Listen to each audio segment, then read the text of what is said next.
तो चलिए देखते हैं, कभी अगर आपके पास बोर्ड एग्जाम में इस टाइप का क्वेश्चन आ जाए तो उसे किस तरीके से सॉल्व करेंगे।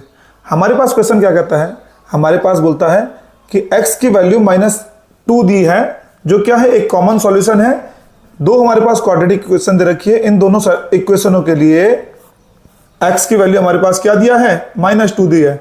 यानी कि अगर x की वैल्यू -2 रखते हैं हम, इस इक्वेशन का भी एक 0 है और इस इक्वेशन का भी एक 0 है, ठीक है जी। और हमको बोलता है फाइंड करो वैल्यू किसकी, a² b की हमको वैल्यू फाइंड करने को बोलता है। तो ऐसे क्वेश्चन हम सबसे पहले क्या करते हैं, जो हमारे पास x की वैल्यू -2 दी है उसे हम इन इक्वेशन में रख लेंगे। तो अगर मैंने पहले इस इक्वेशन में अगर x की वैल्यू -2 रखी, तो देखिए x की वैल्यू -2 रखने पर इक्वेशन 1 में अगर -2 रखेंगे तो ये इक्वेशन मेरी कुछ इस टाइप से हो जाएगी, a ब्रैकेट के अंदर मेरा -2 का स्क्वायर और प्लस -2 और साथ में -3a = 0, ठीक है जी। अब इस इक्वेशन को थोड़ा और सॉल्व करेंगे, सिंप्लीफाई करेंगे इसको, तो -2 का स्क्वायर हमारा हो जाता है 4, तो इसको लिख देंगे हम 4a और ये माइनस प्लस का हमारा हो जाएगा माइनस, तो माइनस का 2 और ये माइनस का हमारे पास रहेगा 3a = 0। अब ये थोड़ा और सॉल्व करते हैं तो हमारे पास यहाँ से आया 4a माइनस का 3a, तो 4a में से 3a को माइनस करेंगे तो हमारे पास बचेगा a और यहाँ से माइनस का 2 = 0। तो यहाँ से a की वैल्यू कितनी आ जाएगी हमारी, 2, ठीक है जी। a की वैल्यू हमारे पास 2 आ गई।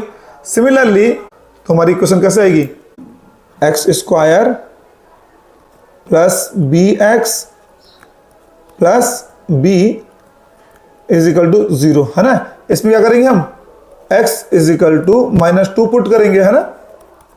तो यहां से हमारी इक्वेशन क्या बन जाएगी, ये -2 का स्क्वायर प्लस b और मल्टीप्लाई में -2 और प्लस का b हमारा ऐसे रहेगा, = 0 हो जाएगा, ठीक है जी।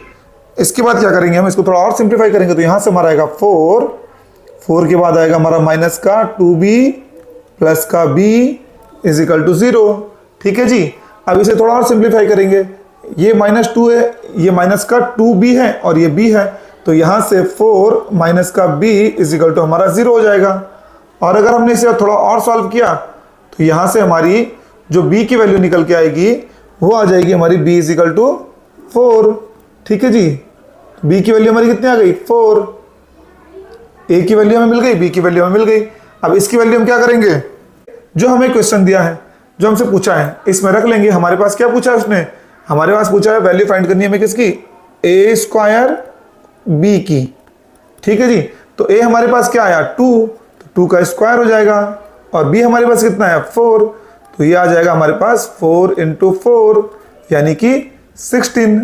तो हमारे पास a² b की वैल्यू कितनी निकल के आ गई, 16,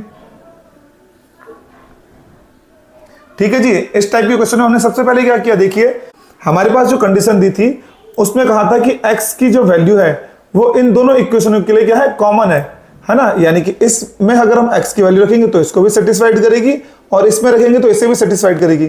तो हमने सबसे पहले क्या किया, पहली वाली इक्वेशन में हमने x की वैल्यू रखी और उसको सॉल्व करा तो वहां से हमें a की वैल्यू मिल गई। फिर हमने इसी तरीके से दूसरी इक्वेशन में रखी, फिर हमने उसे भी सॉल्व किया तो हमें b की वैल्यू मिल गई।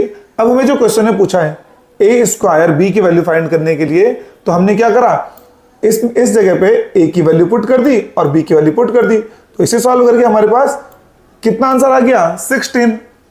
तो उम्मीद करता हूं आपको इस क्वेश्चन से रिलेटेड कॉन्सेप्ट और ये क्वेश्चन दोनों समझ में आए होंगे। अगर आपको ये कॉन्सेप्ट समझ में आया तो प्लीज हमारी वीडियो को लाइक करें, हमारे चैनल को सब्सक्राइब करें और हाँ, इस वीडियो को अपने दोस्तों के साथ शेयर करना ना भूलिए। तो चलिए मिलते हैं अगली वीडियो में, तब तक के लिए हैप्पी लर्निंग।